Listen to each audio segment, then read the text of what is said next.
Hey, salut les amis! Aujourd'hui, deuxième vidéo sur les règles, et on va parler à la fois de la création de liste et de la mise en place de la table. Allez, bonne vidéo! La première chose à faire avant de pouvoir créer une liste d'armées, c'est de vous mettre d'accord avec votre adversaire sur, d'une part, le nombre de points d'armée qu'ont chacune de vos listes. Généralement, ça varie entre 3 et 5 000 points, mais vous pouvez monter jusqu'à 10 000, 12 000, 20 000 points si vous voulez. Il n'y a pas de souci là-dessus. La partie sera juste plus longue.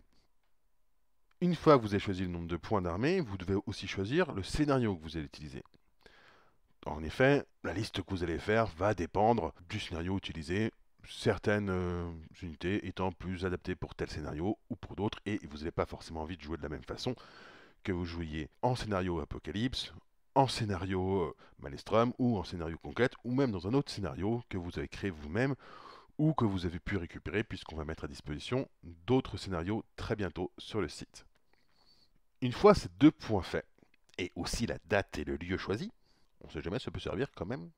Définissez aussi avec votre adversaire si vous allez jouer en jeu égal ou non. En effet, si vous jouez en jeu égal, vous n'avez pas le droit de prendre d'alliés, alors que si vous ne jouez pas en jeu égal, vous pouvez en prendre. Ces trois points réglés, vous allez pouvoir créer votre liste d'armées. On va s'intéresser ici à comment créer une liste d'armées dans un jeu égal. En jeu égal, vous ne pouvez prendre qu'un seul codex. Donc choisissez votre codex, et une fois ceci fait, vous allez pouvoir créer votre liste en fonction des formations disponibles dans le codex. Celle-ci se trouve en fin de codex dans la partie formation de blabla, par exemple formation de la garde impériale ou formation des Eldar, si vous jouez la garde impériale ou les Eldar. Nous allons voir par l'exemple comment créer une liste d'armées en se prenant le codex Eldar. Dans certaines armées, vous avez une formation obligatoire. C'est le cas ici chez les Eldar, puisque les Eldar ont comme formation obligatoire l'avatar. On doit donc prendre l'avatar qui coûte 100 points. Puis, vous devez avoir au moins une formation de compagnie dans votre liste. Alors, certaines formations obligatoires sont aussi des formations de compagnie, ce qui n'est pas le cas de l'avatar ici. Donc, on va devoir prendre une formation de compagnie parmi la liste proposée au sein du codex. Ici, nous allons prendre une formation de compagnie de gardien. Une fois cette compagnie prise, vous allez pouvoir prendre pour chaque compagnie que compte votre armée jusqu'à une formation spéciale et jusqu'à 5 formations de support. Dans notre exemple, pour la formation de compagnie Eldar, nous allons aussi prendre un titan fantôme. Nous allons l'équiper d'une aile lance-missile, d'une aile canon à laser, d'un canon pulsar et d'un point de combat, ce qui revient à 550 points le titan. Ensuite, on va pouvoir prendre jusqu'à 5 formations de support par formation de compagnie. Ici, dans les formations de support, je vais commencer par prendre 2 détachements de faucheurs noirs. Chacun vaut 275 points, ce qui fait un total de 550 points. Pour le moment, je n'ai que 2 formations de support sur ma compagnie. J'en ai pas 5, il m'en reste encore 3, mais je vais me contenter là. Je vais ensuite prendre une autre carte de compagnie, ici la formation de Motojet. Et pour cette formation, je vais pouvoir prendre une formation spéciale éventuellement, et jusqu'à 5 formations de support. Alors, dans les formations de support, il y en a certaines qui sont notées options de transport. Elles comptent dans les formations de support que vous pouvez prendre, évidemment, mais elles sont un tout petit peu particulières. En effet, les socles de ces formations options de transport ne peuvent pas commencer la partie à vide, c'est-à-dire lors du déploiement. Ils doivent transporter des socles. Ainsi, par exemple, si vous prenez chez les Eldar la formation de support détachement de Wave Serpent, vous devez mettre des troupes à l'intérieur. Étant donné que les Wave Serpents ont une capacité de transport de 2 et qui sont 2 par détachement, vous pouvez mettre jusqu'à 4 socles à l'intérieur, comme par exemple des aigles chasseurs, des banshees, des scouts. Il y a aussi certaines formations de support qui sont notées compagnie, comme chez les Eldar, la compagnie de Falcon. Dans ce cas-là, les socles de la formation option de transport compagnie doivent transporter les socles de la formation de compagnie à laquelle elle est associée. Ici, si je prends la fonction de support option de transport compagnie de Falcon, je ne peux pas la mettre à la formation de motojet, car les Falcons ne peuvent pas transporter les motojets. Il faut donc que je la mette à la formation de gardiens. Et ce seront l'ensemble des gardiens qui seront transportés par l'ensemble des Falcons de cette formation. Vous pouvez aussi avoir certaines limites sur les formations. La première limite la plus simple à comprendre, c'est la formation unique. Ça veut tout simplement dire que vous n'avez droit qu'à une seule par armée. Un exemple de formation unique chez les Edards, c'est le maître mime. Vous ne pouvez donc en avoir qu'un seul par armée. Mais vous avez aussi d'autres limites. La limite peut être une limite en nombre de points.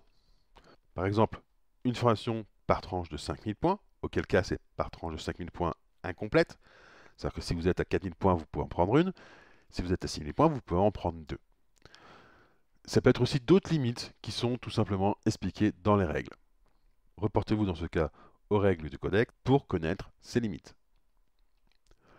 Une fois que vous avez choisi toutes vos formations, vous faites le total et vous devez arriver au nombre de points fixés avec votre adversaire. Sinon, changez votre liste. Et voilà, vous avez votre liste d'armées. Tout est bon, vous allez pouvoir commencer à jouer. Maintenant, on va voir la mise en place de la table. Déjà, en termes de taille de table de jeu, à net épique, on va jouer sur des tables de 1,80 m par 1,20 m. Et dès que vous dépassez les 6000 points, pensez à élargir un peu la table. Par exemple, faire du 2,10 m sur 1,20 m, ainsi de suite. Généralement, on fait ça par tranche de 30 cm. C'est pas une obligation, mais voilà, c'est plutôt une habitude. A l'inverse, sur une toute petite partie, genre à 2000 points, vous pouvez très bien faire ça sur du 1,20 m par 1,20 m. Mais la taille standard pour une partie entre 3000 et 6000 points, c'est 1,80 m par 1,20 m. Concernant le nombre d'éléments de décor par table, nous n'avons pas fixé de règles précises sur le nombre d'éléments de décor à disposer sur une table. Ceci étant, nous vous conseillons de faire en sorte que la surface des décors occupe de 25% à 33% de la table de jeu et qu'ils doivent être disposés dans un juste équilibre. C'est-à-dire qu'il doit y avoir suffisamment de décors pour couper les lignes de vue, mais assez d'espace pour ne pas défavoriser les armées de tir. Il faut tout simplement avoir un équilibre entre les lignes de vue et les décors pour se cacher. C'est-à-dire que si une armée d'assaut passe dans un no man's land, elle va tout petit peu faire la gueule. Et à l'inverse, si une armée de tir n'a pas de ligne de vue à plus de 25 cm, elle va aussi faire la gueule. Concernant les éléments de type de décor, il y en a plusieurs. Et ils ont surtout deux types d'influence. Une influence sur le mouvement et une influence sur les lignes de vue. Sur le mouvement, on va distinguer les décors en quatre catégories. Infranchissable, c'est-à-dire que vos troupes ne peuvent pas franchir cet élément de décor et vous devez donc les contourner. Alors, à noter que certains socs vont avoir des compétences particulières comme anti-grave ou réacteur d'assaut qui leur permettent de passer par-dessus. Et il se peut que certaines classes plus grandes puissent quand même passer par-dessus un décor.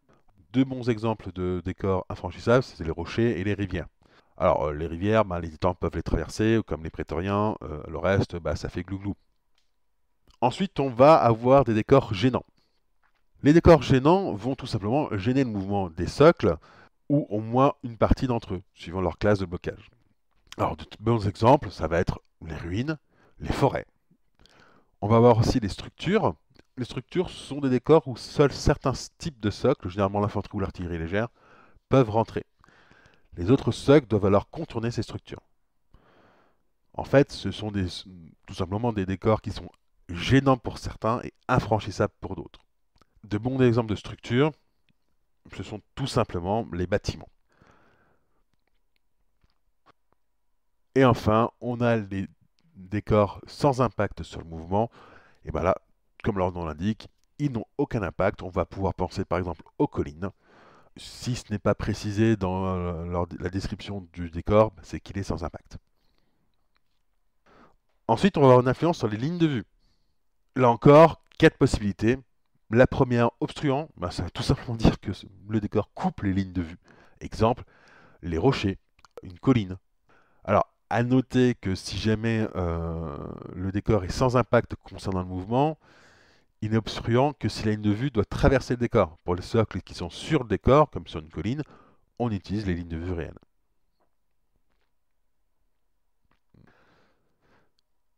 Ensuite, on va voir les couverts légers. Alors, il s'agit de décors qui, sans bloquer les lignes de vue, vont infliger un malus pour tirer quand la ligne de vue passe par ce décor. Alors notez que le mot important c'est passe. C'est-à-dire que voilà, vous avez le très bon exemple, c'est les ruines, qui sont des couverts légers. Donc, par exemple, si vous avez deux socs qui se tirent dessus à travers une ruine, ils vont subir un malus pour se toucher. A noter que si jamais vous êtes dans le couvert léger, vous n'avez pas ce malus pour toucher. Alors, puisque du coup, par contre, votre adversaire, lui, aura un malus. Ensuite, on va voir les couverts lourds. Les couverts lourds sont des décors qui vont bloquer les lignes de vue quand ça les traverse et infliger un malus pour tirer quand la zone de contrôle de la cible touche le bord ou dépasse le décor. Alors c'est un peu compliqué à comprendre dit comme ça, mais pensez à un bâtiment tout simplement ou à une forêt. Eh bien, regardez ces deux exemples. On a d'un côté un bâtiment où vous voyez que le socle, eh ben, il se trouve sur un côté du bâtiment. Si on pose sa zone de contrôle, on voit que la zone de contrôle touche ou dépasse trois des bords du bâtiment, ce qui fait qu'il va pouvoir tirer depuis ces trois bords-là. Il sera également visible depuis ces trois bords-là. Ceci étant, pour pouvoir le tirer dessus, on subira un malus pour le toucher. Sur la forêt, c'est pareil. Si le socle se trouve assez proche du bord de la forêt et que la zone de contrôle du coup touche ou dépasse le bord, eh ben, il est visible de ce bord-là. Si à l'inverse, dans ce cas-là, il se trouve au beau milieu de la forêt, la zone de contrôle ne touche aucun bord et du coup le socle est tout simplement invisible. Et enfin, on a les sans impact.